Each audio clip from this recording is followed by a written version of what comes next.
இன்றைய செய்திகளை உங்களுக்கு வழங்குவோர் Kovai Amrita international institute of hotel management கல்லூரி.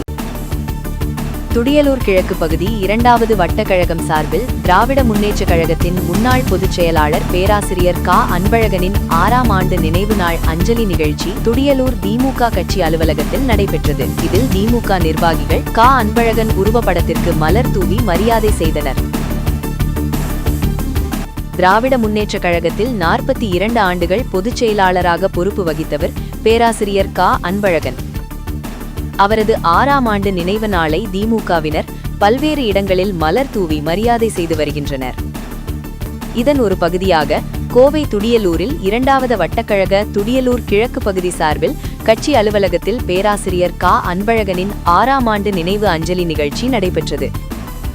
2வது வட்டக்கழக பொறுப்பாளர் கா. தமிழ்நிதி ஏற்பாட்டில் நடைபெற்ற இந்நிகழ்ச்சியில் கா. அன்பழகனின் திருவுருவப் படத்திற்கு திமுகவினர் மலர் தூவி புகழ் வணக்கம் செலுத்தினர். இந்நிகழ்ச்சியில் மாவட்ட அணி நிர்வாகிகள், பகுதி கழக நிர்வாகிகள், வட்டக்கழக நிர்வாகிகள், இளைஞர் அணி நிர்வாகிகள், BLA 2, BLC நிர்வாகிகள், பொதுமக்கள் என திரளானோர் கலந்து கொண்டு மலர் அஞ்சலி செலுத்தினர்.